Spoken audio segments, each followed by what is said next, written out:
ইসকনের এই প্রশিক্ষণ আজকে নয়, আমরা বহুদিন আগে থেকে বলেছি ইসকন একটি সন্ত্রাসী সংগঠন।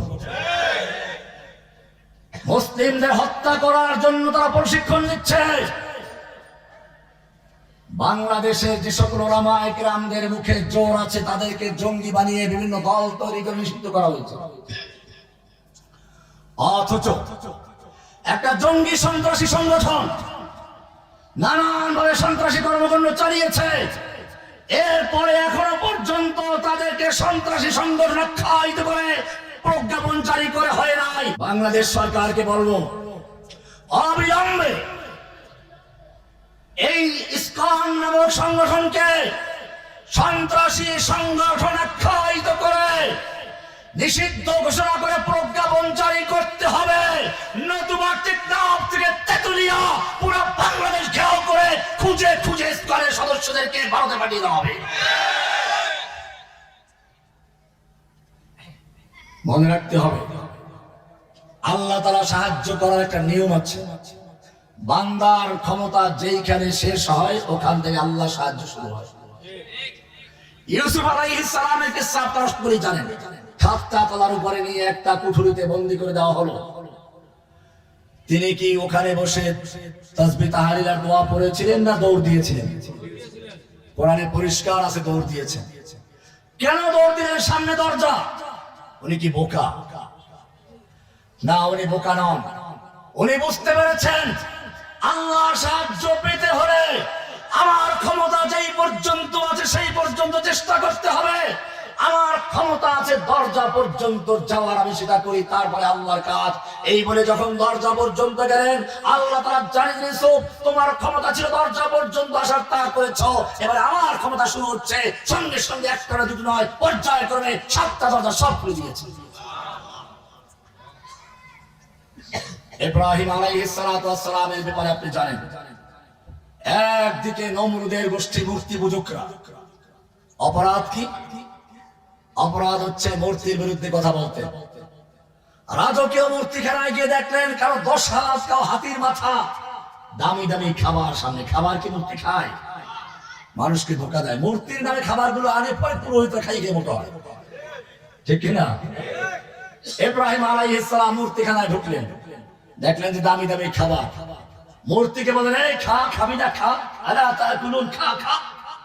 খাবি না? মাছে থাপ্পড়।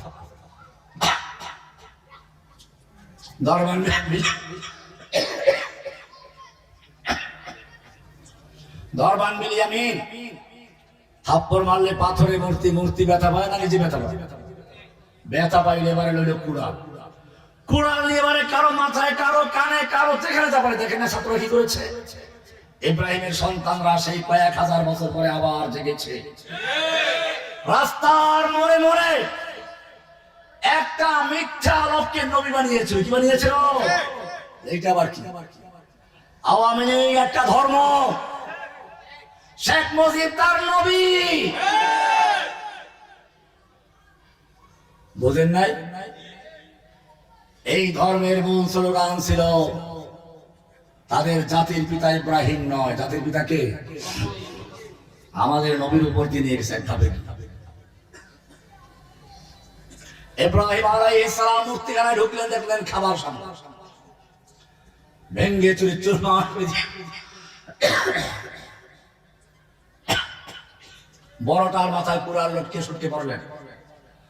লোকেরা মেলা থেকে এসে দেখলো কোন ঝড় তুফান হলো না, ভূমিকম্প হলো না, মারামারি যুদ্ধ হলো না। কে ভাঙলো মূর্তি? নমরুদের কাছে চলে গেছে। যুবকদের বলছি ভালো করে শোনো, নমরুদ এসে দেখলো মূর্তিগুলো ভেঙে গেছে, দীর্ঘক্ষণ চিন্তা করলো। চিন্তা করে সর্বপ্রথম যে বাক্যটা সে মুখে বের করলো তা তোমাদের জন্য শিক্ষণীয়। নমরুদ বলেছিল, এখানে এমন কোন যুবক আছে কি যেই যুবক এই মূর্তিগুলোর সোনা জুড়ে দেখে না, সমালোচনা করে? কেন যুবকের প্রশ্ন? নমরুদ বুঝতে পেরেছিল কোন ঝড় তুফান হলো না, ভূমিকম্প হলো না, যুদ্ধ বিগ্রহ হলো না, এই মূর্তিগুলো ভাঙলো। নিশ্চয়ই এটা মূর্তি ভাঙ্গা পর্যন্ত শেষ নয়, এটা হচ্ছে মূর্তির সমাজকে ভেঙে দিয়ে তাওহীদের সমাজ গড়ার জন্য এক মহা পরিকল্পনার শুভ সূচনা। আর এইরকম পরিকল্পনা কোনো বুড়া মানুষের মাথায় ঢুকে না, ঢুকে তো যুবকের মাথায়। আমি ধন্যবাদ জানাই ইব্রাহিমের সেই সন্তানদেরকে যারা হাজার হাজার বছর পরে যুবকরা জেগেছে, স্কুল কলেজের ছাত্ররা। একটু আগে আমার সঙ্গে সমন্বয়ে এই এলাকার ছেলেরা দেখা করেছে, কলেজের ছাত্ররা। তোমরা আছো এখানে? ছাত্ররা কোথায়? হ্যাঁ, এখানে যারা সমন্বয়ক আছেন, আমি সারা বাংলাদেশি বলি,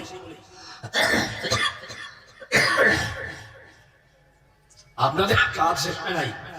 মাদ্রাসার ছাত্র, স্কুল কলেজের ছাত্র, সবের সমন্বয়ে এই সমন্বয়ক কমিটি, নাগরিক কমিটিকে তাজা করতে হবে। যদি দেখা যায় যারা বাংলাদেশের ছাত্রদের বুকে গুলি চালিয়েছিল, ততক্ষণ পর্যন্ত বাংলার জমিনে তাদের বিচার না হবে, ততক্ষণ পর্যন্ত তাদের রাজনীতি করার কোনো অধিকার নাই। ওরা যদি মাঠে নেমে আবার লম্ফঝম্প করা শুরু করে, ও আমার সমন্বয়ক ভাইরা, তোমাদেরকে বলছি, মাদ্রাসার ছাত্র, স্কুলের ছাত্র, এলাকার মহল্লা যুবকদেরকে তৈরি করে মাঠে নামবে। যতক্ষণ পর্যন্ত তোমার ভাইদের রক্তের বিচার না হবে, ততক্ষণ পর্যন্ত ওদেরকে মাঠে নামতে দেওয়া হবে না, হবে না। ইব্রাহিম আলাইহিস সালাতু ওয়াস সালাম মূর্তি ভাঙলেন, ধরে আনা হলো, এইভাবে তাকে আগুনে নিক্ষেপ করা হচ্ছে। আমি সংক্ষিপ্ত করছি, শেষ করে দিচ্ছি। ইব্রাহিম আলাইহিস সালামকে আগুনে নিক্ষেপ করা হচ্ছে। ফেরেশতারা আল্লাহর কাছে ফরিয়াদ করছে, রব্বুল আলামিন, আপনার হাবিব খলিলকে তো পাঠানো হচ্ছে আগুনে। আল্লাহ বলেন, আমি দেখতে চাই আসলটা কি, শেষ পর্যন্ত টিকে কিনা। আমার নিয়ম হচ্ছে ভিন্ন। ইব্রাহিমকে আগুনে নিক্ষেপ করা হলো। আল্লাহ তাআলা দেখালেন আমার ইব্রাহিমের ক্ষমতা যেই পর্যন্ত ছিল সেই পর্যন্ত অটল থেকে যুদ্ধ করেছে। এখন ইব্রাহিমের ক্ষমতা শেষ হয়ে গেছে। আল্লাহ তাআলা আগুনকে নির্দেশ করলেন, কুলনা ইয়া নারু কুনি বারদাম ওয়া সালামান আলা ইব্রাহিম। হে আগুন, আমার ইব্রাহিমের জন্য ঠান্ডা হয়ে যাও, আরামদায়ক ঠান্ডা। আমি জিজ্ঞেস করতে চাই যে আল্লাহ রাব্বুল আলামিন ইব্রাহিমের জন্য নমরুদের আগুনকে ঠান্ডা করে দিয়েছিলেন, সে আল্লাহ তাআলা ভারতের লক্ষ লক্ষ বোমা, পারমাণবিক বোমা, ক্ষেপণাস্ত্র, যত গুলি আছে, বোমা আছে, বারুদ আছে, সবগুলোকে ঠান্ডা করে দিয়ে ওদেরকে দুনিয়া থেকে বিদায় করতে পারেন কিনা? না, আল্লাহ বুড়ো হয়ে গেছে। আজ भी जो करे इब्राहिम का ईमान पैदा, आग कर सकती है, आग कर सकती है अंदाज़े गुलिस्तां पैदा। শুধু শর্ত হচ্ছে নিজের যে পর্যন্ত ক্ষমতা আছে ওই পর্যন্ত থাকতে হবে, ঈমানটাই ঠিক রাখতে হবে। আজকে আমাদের দেশে একটা বড় সমস্যা হচ্ছে,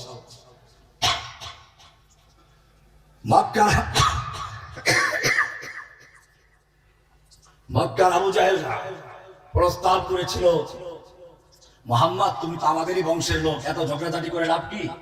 আসো মিলেমিশে চলে, কিছুদিন তুমি আমাদের দেবদেবীর পূজা করো, কিছুদিন আমরা তোমার আল্লাহর ইবাদত করব, মিলেমিশে চলি, ঠিক কিনা? ভালো প্রস্তাব না? এই প্রস্তাব ছিল জঘন্য প্রস্তাব। কাফেরের সঙ্গে মুসলিমদের কোনো বন্ধুত্ব হতে পারে না। আল্লাহ তাআলা প্রতিবাদ করলেন, নবীর জন্য রেখে দেন নাই, বল ইয়া আইয়ুহাল কাফিরুন, ও কাফেরের দল, লা আ'বুদু মা তা'বুদুন, তোরা যার ইবাদত করিস আমি তার ইবাদত করি না, ওয়ালা আনা আ'বুদু মা আ'বাদতুম, আমি যার ইবাদত করি তোরা তার ইবাদত করো না, তোরা যার ইবাদত করো আমি তার ইবাদত করব না, করি না, করব না। লাকুম দীনুকুম ওয়ালিয়া দীন। যেই মুসলিমদের কাজ ছিল রাত ভর আল্লাহর দরবারে ক্রন্দন করা, সেই যুবকেরা আজকে মূর্তির পাহারা দেয় দিয়ে আছে। কবি একবার আফসোস করে বলেছেন, উনকে তহদীব ने हर बंदा से आजाद किया, लेके काबे से सनम खाने में आबाद किया। যেই মুসলিম যুবকেরা সারা রাত আল্লাহর দরবারে তাহাজ্জুদে দাঁড়িয়ে আল্লাহর থেকে শক্তি সঞ্চয় করত, আজকে সেই যুবকেরা আল্লাহর ভয় বাদ দিয়ে নরেন্দ্র মোদীকে খুশি করতে গিয়ে, ইসকনকে খুশি করতে গিয়ে রাতভর মুক্তি পাহারা দেয়। কোন লাভ হয়েছে? মনে রাখবেন, কোরআনের সঙ্গে অন্য কোনো কিছু, ইসলামের সঙ্গে অন্য কিছু মিল নেই।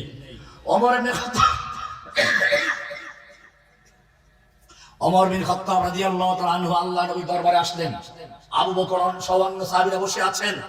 একটা তাওরাতের খণ্ড এনে পড়া শুরু করলেন। বলেন, ইয়া রাসূলুল্লাহ, আমরা তাওরাতের মধ্যে অনেক ভালো কিছু পাই, কিছু লিখে রাখবো, আফানাকতুবু বা'দাহা। এই বলে তিনি তাওরাত পড়তে শুরু করলেন। আল্লাহর নবীর চেহারা রাগে ক্ষোভে লাল হয়ে গেল। আবু বকর সিদ্দিক রাদিয়াল্লাহু তাআলা বিষয়টি উপলব্ধি করলেন। তিনি বললেন, ফাকিরাতকা সাওয়াকির ইয়া ওমর, ওমর তুই যদি মরে যেতিস, ওমর তুই যদি মরে যেতিস, ওমর তুই যদি মরে যেতিস। তিনবার বললেন। ওমর তাকালেন, আল্লাহর নবীর চেহারা দেখে বুঝতে পারলেন আল্লাহর নবী রাগ করেছেন। সঙ্গে সঙ্গে তওবা করলেন, রাদিতু বিল্লাহি রাব্বান ওয়া বিল ইসলামি দীনান ওয়া বিমুহাম্মাদিন নাবিয়্যান ওয়া রাসূলা। এবারে আল্লাহর নবী বললেন, ওমর তুমি আমার কাছে তাওরাত নিয়ে এসেছো, জেনে রাখো এই তাওরাত যার উপর নাযিল হয়েছিল সেই মুসা নবী যদি আজকে জীবিত থাকতো, লাউ কানা মুসা হাইয়ান, আজকে মুসা নবী যদি জীবিত থাকতো, ওয়া আদরাকা নবুওয়াতি, আর আমার নবুয়ত কাল পেত, মা ওয়াসিআহু ইল্লা ইত্তিবাই, তাহলে মুসা নবী পর্যন্ত পরকালে মুক্তি পেত না আমার অনুসরণ করা ছাড়া, আমার কোরআনকে মেনে নেওয়া, আমার দ্বীনকে মেনে নেওয়া ছাড়া। আজকে দেখা যায় বিভিন্ন জায়গায় প্রসঙ্গ করে বলেছেন, বিভিন্ন অনুষ্ঠানে প্রথমে কোরআন পড়ে, এরপরে বাইবেল, তারপরে কি জানি কিতাবি তাহবিল পড়ে, আবার কোন কোন জায়গায় তো আরো চরম বেয়াদবি। আমি এই স্কুল কলেজের ছাত্র ভাইদেরকে বলবো, তোমরা বিভিন্ন অনুষ্ঠান করো, ঠিক আছে করো, কোরআন এত অসহায় নয়। কোরআন দিয়ে অনুষ্ঠান শুরু করে তারপরে গান বাজনা করে, কোরআন দিয়ে অনুষ্ঠান শুরু করে তারপরে গীতা পড়ে। তুমি যদি হিন্দু হও গীতা পড়া আপত্তি নাই, তুমি যদি খ্রিস্টান হও তাহলে বাইবেল পড়া সমস্যা নেই। কোরআন তোমার কাছে এত ঠেকা নয়, যদি কোরআন পড়ো শুধু কোরআনই পড়বে, কোরআনের সঙ্গে বেয়াদবি করো না। কোরআন নিয়ে ময়দানে থাকো, দেখবে আল্লাহ সাহায্য করবে। আমি প্রায় বলে থাকি মুসলিমদের কালেমা লা ইলাহা ইল্লাল্লাহ, এই লা ইলাহা ইল্লাল্লাহ সাক্ষ্য দিতে হবে জেনে বুঝে।